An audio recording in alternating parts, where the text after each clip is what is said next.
आज का टॉपिक है सम्मिश्र संख्या के अंतर्गत प्राकृतिक संख्याएं, पूर्णांक संख्याएं, परिमेय संख्याएं, ये सभी संख्याएं ऐसी है कि इनका वर्ग हमेशा धनात्मक होता है।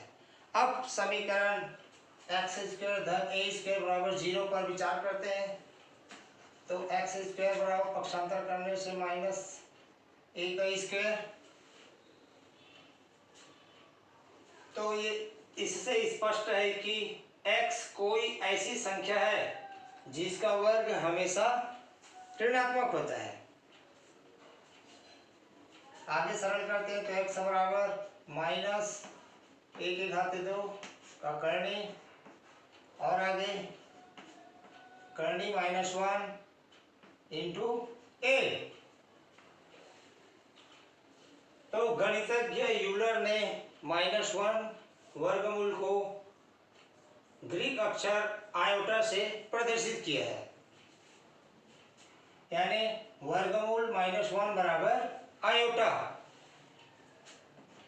तो प्लस माइनस आयोटा a। चूंकि प्रचलित संख्या पद्धति में इसका उल्लेख नहीं है, इसलिए इन्हें काल्पनिक संख्या के नाम दिया गया है। काल्पनिक संख्या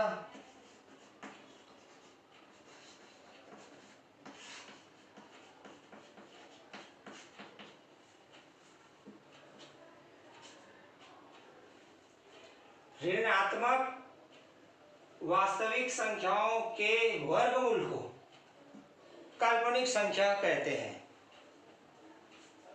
जैसे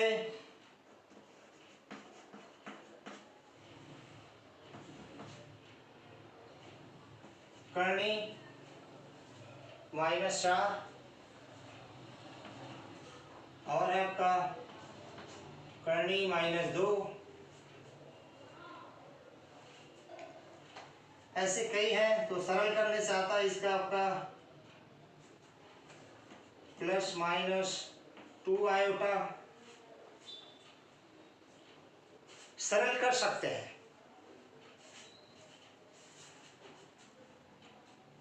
करनी दिया हुआ है आयोटा बराबर करनी -1। अब आयोटा का वर्ग बराबर करनी -1 के घाते 2। सरल करने से आया -1, यानी आयोटा स्क्वायर का मान -1।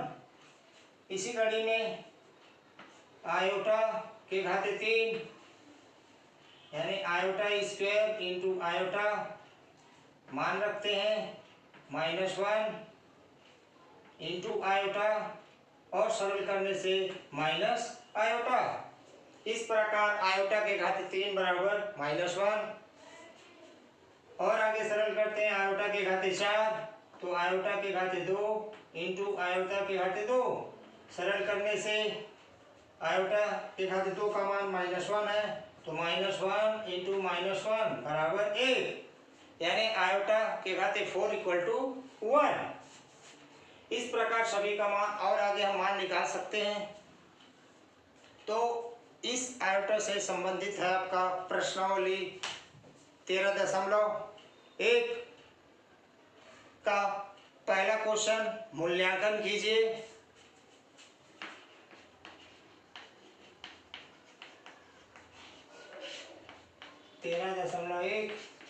पहला क्वेश्चन है मूल्यांकन कीजिए। तो पहला में से क्वेश्चन क्रमांक दूसरा, आयोटा के घाते 528। आयोटा के घाते 528 है, तो हम अधिकतम मान निकाल चुके हैं। तो आयोटा के घाते 4 = 1 बता रहा है, तो आयोटा के घाते 4 के रूप में तोड़ेंगे। तो आयोटा के घाते 4 पूरे के घात में 4 × 4 4 × 3 12 4 × 8। इस प्रकार हम तोड़ दिए। अब हम लिख सकते हैं आयोटा के घाते 4 बराबर 1, तो 1 के घाते 132, और आगे सॉल्व करने से आया आपका 1। इसी कड़ी में है आपका प्रश्न क्रमांक 2, सिद्ध कीजिए।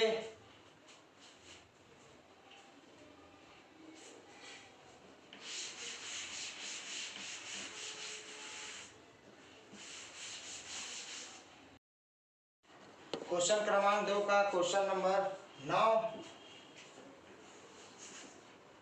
सिद्ध कीजिए कि आयोटा के घाते 19 धन 1/आयोटा पूरे के घाते 25 और पूरे के घात में दिया है 2 बराबर -4। तो हल करना है तो लेफ्ट हैंड साइड बराबर आयोटा के घाते 19 धन 1/आयोटा के घाते 25 पूरे के घात में 2। सरल करते हैं, आयोटा के घाते 19 धन 1/आयोटा के घाते 25 पूरे के घाते 2। अब हम तोड़ना चाहते हैं तो अपने को मालूम है आयोटा के घाते 2 बराबर -1 या आयोटा के घाते 4 बराबर 1। तो अधिकतर 4 के रूप में तोड़ने की कोशिश करना ताकि अधिकतम अंक दिया हुआ है तो हम तोड़ सकते हैं। आयोटा के घाते 4 गुणित 4 पंचे 20, लेकिन यहाँ 19 है पावर में तो 1/आयोटा धन 1/आयोटा के घाते 4 पूरे के घाते 6 इंटू आयोटा पूरे के घात में 2। अब हम आयोटा के घाते 4 बराबर -1 लिख सकते हैं, हम जानते हैं तो मान रखते हैं। आयोटा के घाते 4 1 पूरे के घाते 5 1/आयोटा धन 1/1 के घाते 6 इंटू आयोटा पूरे के घाते 2। आगे सरल करते हैं तो 1/आयोटा धन 1/आयोटा पूरे के घाते 2 और सरल करते हैं तो 2/आयोटा पूरे के घाते 2 बार गुणा करते हैं तो 4 और आयोटा के घाते 2 बराबर आयोटा स्क्वायर का मान होता है -1 तो 4/-1 बराबर -4, जो कि यही सिद्ध करना था। इसी प्रकार प्रश्नावली 13.1 को हल करना है।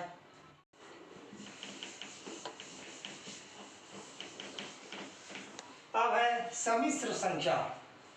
सम्मिश्र का अर्थ है मिश्रण। मिश्रण यानी 2 काल्पनिक संख्या, वास्तविक संख्या और काल्पनिक संख्या।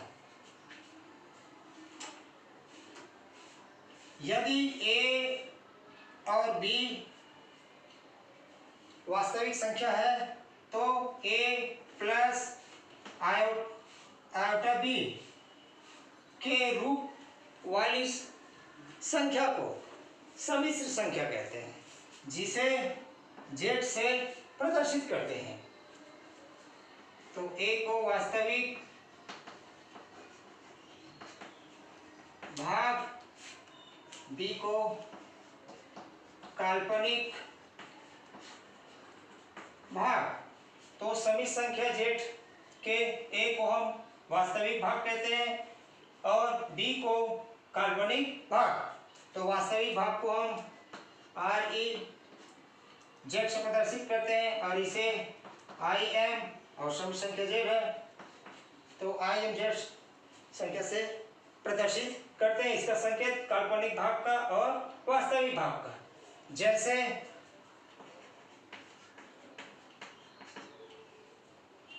3 ऋण 4 आयोटा एक सम्मिश्र संख्या हुआ तो स्पष्ट बता रहे इसका वास्तविक भाग 3 और काल्पनिक भाग -4। इस प्रकार हम वास्तविक और काल्पनिक भाग का मान बता सकते हैं। अब आता है इसके अंतर्गत सम्मिश्र संख्या के गुण।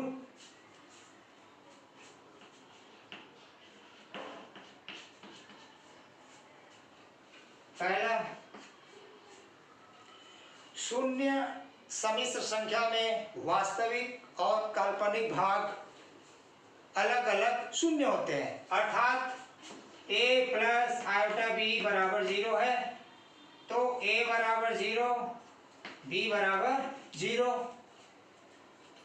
दूसरा, समान सम्मिश्र संख्याओं में वास्तविक और काल्पनिक आपस में अलग अलग बराबर होते हैं, अर्थात समान सम्मिश्र संख्या a प्लस आयोटा b बराबर c प्लस आयोटा d।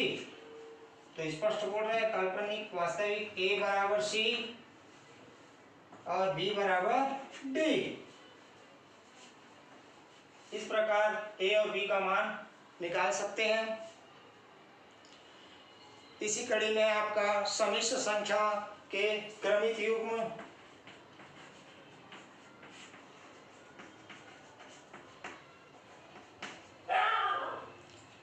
किसी सम्मिश्र संख्या z बराबर a प्लस आयोटा b को वास्तविक संख्या a और b के क्रमिक युग्म कोष्ठक a और b के रूप में परिभाषित किया जाता है। जैसे सम्मिश्र संख्या है आपका 2 धन 3 आयोटा, तो क्रमिक युग्म 2, a का मान b का मान 3। इस प्रकार हम सम्मिश्र संख्या को क्रमिक युग्म के में भी रूप में लिख सकते हैं। अब आता है आगे आपका सम्मिश्र संख्या के योग गुणधर्म।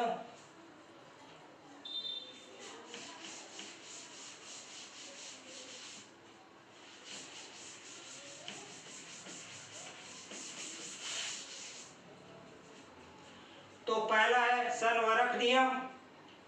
यदि Z1 और Z2 दो सम्मिश्र संख्या है तो Z1 धन Z2 भी एक सम्मिश्र संख्या होगा। क्रम विनिमय नियम। यदि Z1 Z2 दो सम्मिश्र संख्या है तो Z1 धन Z2 बराबर Z2 धन Z1। तीसरा बोलता है साचार्य नियम। यदि Z1 और Z2 तीन सम्मिश्र संख्या है तो Z1 धन कोष्ठक के अंदर Z2 धन Z3 बराबर कोष्ठक के अंदर Z1 धन Z2 धन Z3। अब आता है योज्य तत्समक। जब किसी सम्मिश्र संख्या में सम्मिश्र संख्या 0 प्लस आयोटा 0 का योग किया जाता है तो योगफल अपरिवर्तित रहता है। स्पष्ट दिख रहा है। मान लेते हैं z का मान है आपका a प्लस आयोटा b धन 0 प्लस आयोटा 0। सरल करते हैं तो a प्लस आयोटा b जो कि पुनः सम्मिश्र संख्या प्राप्त होता है, कोई परिवर्तन नहीं होता है। पांचवा है योज्य प्रतिलोम। माना Z1 a plus iota b Z2 minus a minus iota b है, तब Z1 धन Z2 बराबर मान निकालते हैं तो a plus iota b minus a minus iota b। सरल करते हैं तो 0 प्लस 0 आयोटा। इस प्रकार 0। तो हम कह सकते हैं Z2 सम्मिश्र संख्या Z2 सम्मिश्र संख्या Z1 का योज्य प्रतिलोम कहलाता है। अब इसी प्रकार हम इन दोनों को भी सिद्ध कर सकते हैं, तीनों को Z1 और Z2 को लेकर। जैसे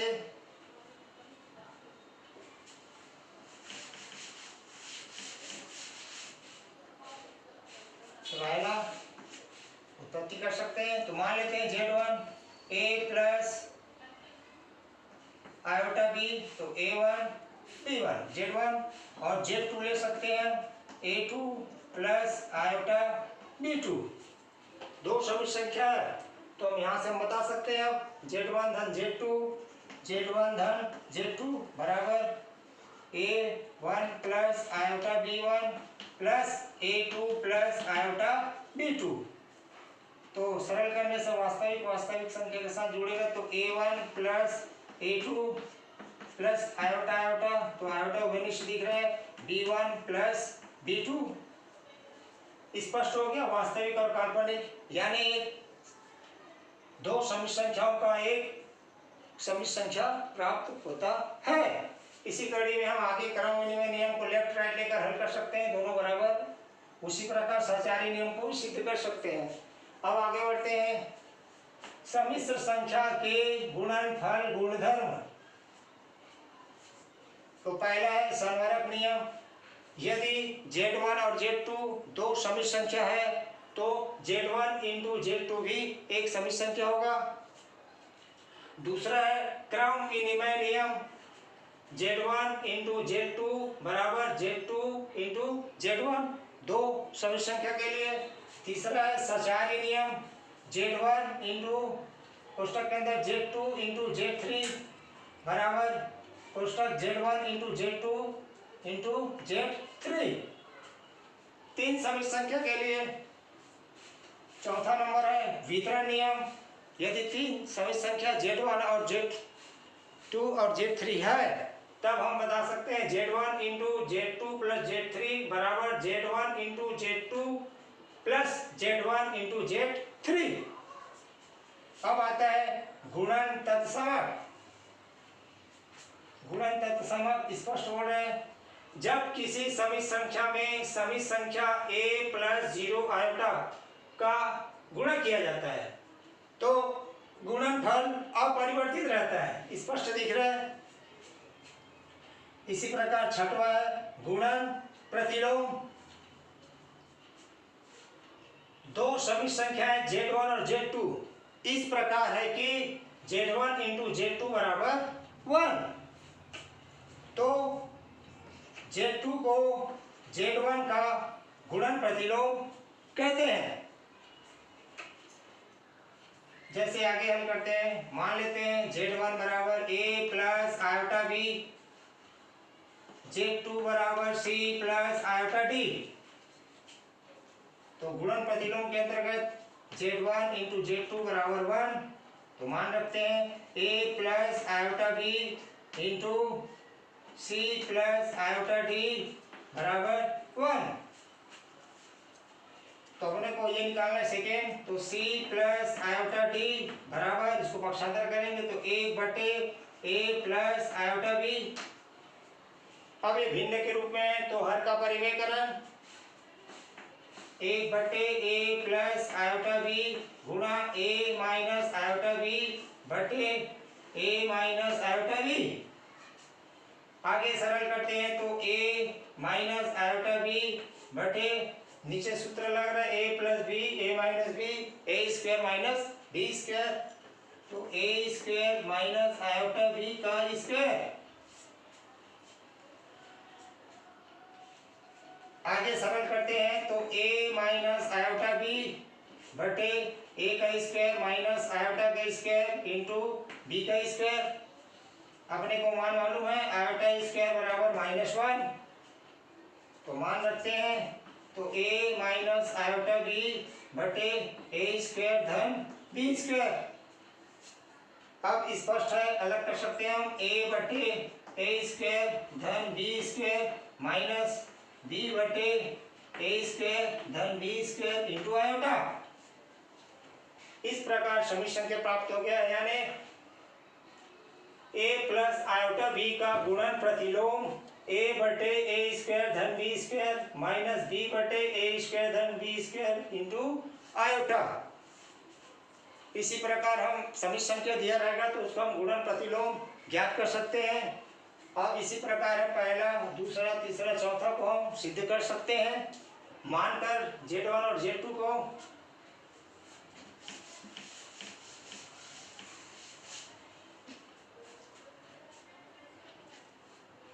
दूसरा नंबर मान लेते हैं Z1 a plus iota b1 है और Z2 बराबर a2 प्लस आयोटा b2 है। तो क्रम विनिमय नियम, तो लेफ्ट हैंड साइड बता रहे हैं Z1 into Z2 left hand side बराबर Z1 इंटू Z2, मान रखते हैं A1 plus iota B1 into A2 plus iota B2। सरल करते हैं A1 A2 धन आयोटा B1 A2 धन A1 B2 आयोटा धन आयोटा का स्क्वायर B1 और B2। सरल करते हैं आयोटा स्क्वायर का मान होता है -1, तो A1 A2 धन आयोटा आयोटा विनिश्चित लिख रहा है, तो B1 A2 धन A1 B2 minus B1 B2। इस प्रकार A1 A2 minus B1 B2 वास्तविक धन आयोटा B1 A2 धन A1 B2। इस प्रकार लेफ्ट हैंड साइड हल किए हैं। अब राइट हैंड साइड कहता है आपका Z2 इंटू Z1, तो Z2 इंटू Z1, तो मान रखते हैं Z2 का A2 plus iota B2 into A1 plus iota B1। अब सरल कर सकते हैं A1 A2 धन iota A1 B2 plus iota B1 A2 धन आयोटा का स्क्वायर B1 और B2।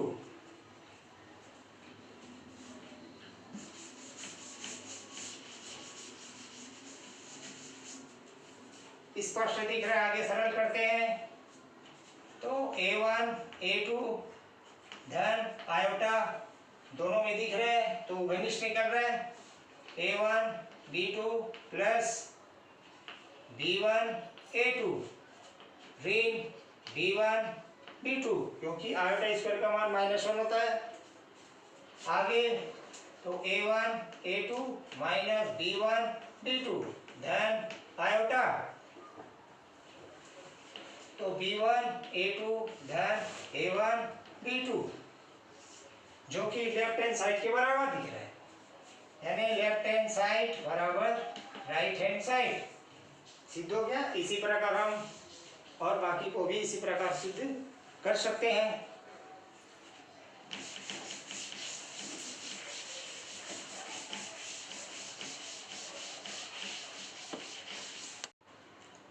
संयुग्मी समिश्र संख्या के अंतर्गत यदि Z बराबर A प्लस आयोटा B एक समिश्र संख्या है, तो A माइनस आयोटा B को समिश्र संख्या का संयुग्मी समिश्र संख्या कहते हैं, जिसे Z बार से प्रदर्शित करते हैं।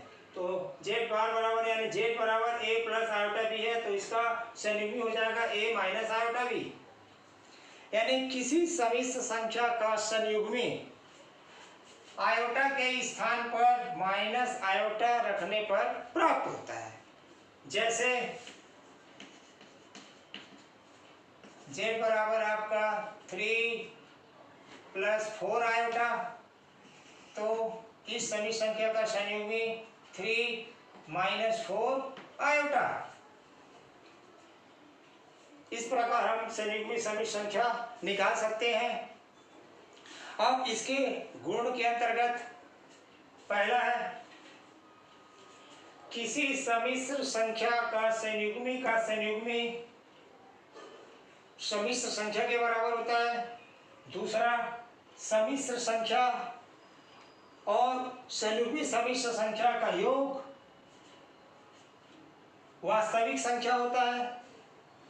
तीसरा कहता है समिश्र संख्या और संयुग्मी समिश्र संख्या का अंतर काल्पनिक संख्या होता है।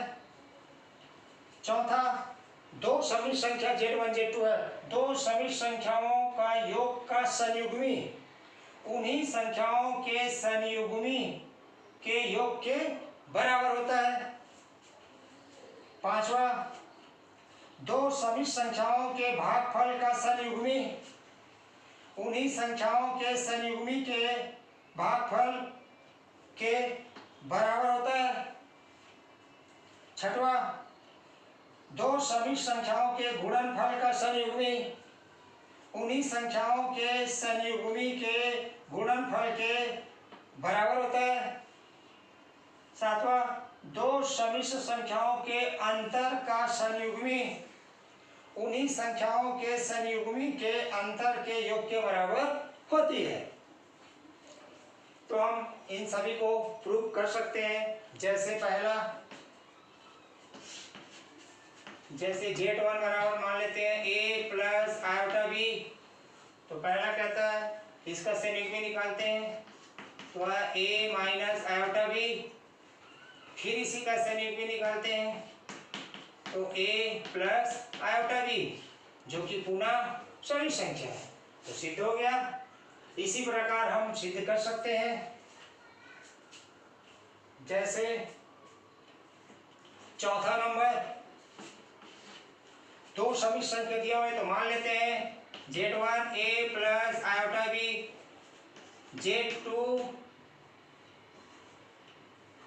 Z1 a1 plus iota b1, Z2 है a2 प्लस आयोटा b2। तो अपने को सिद्ध करना है तो लेफ्ट हैंड साइड ले लिया मैंने। चौथा नंबर दिया Z1 प्लस Z2 का बार। तो पहले Z1 और Z2 को जोड़ना पड़ेगा। Z1 धन Z2 बराबर a1 plus iota b1 plus a2 plus iota b2। सरल करते हैं तो a1 plus a2 plus iota iota घनिष्ठ, तो b1 प्लस b2। अब इसका संयुग्मी निकालेंगे। Z1 प्लस Z2 का संयुग्मी का अर्थ निकलता है आयोटा के स्थान पर माइनस आयोटा लिखना, a1 plus a2 minus iota b1 plus b2। इसी प्रकार निकल गया। इसी प्रकार आपका Z1 का संयुग्मी Z1 बराबर होता है a1 प्लस आयोटा b1, तो Z1 का संयुग्मी a1 minus iota b1।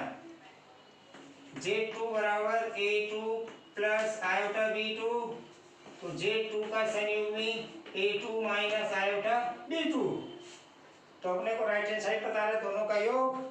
Z1 का संयुग्मी धन Z2 का संयुग्मी बराबर a1 minus iota b1 plus a2 minus iota b2। तो सरल करते हैं, वास्तविक a1 plus a2 minus minus iota घनिष्ठ, बचा क्या b1 प्लस b2। तो स्पष्ट हो गया, दोनों Z1 का संयुग्मी धन Z2 का संयुग्मी दोनों बराबर, राइट हैंड साइड बराबर है तो लेफ्ट हैंड साइड बराबर हो जाता है। इसी प्रकार इन सभी को सिद्ध करना है।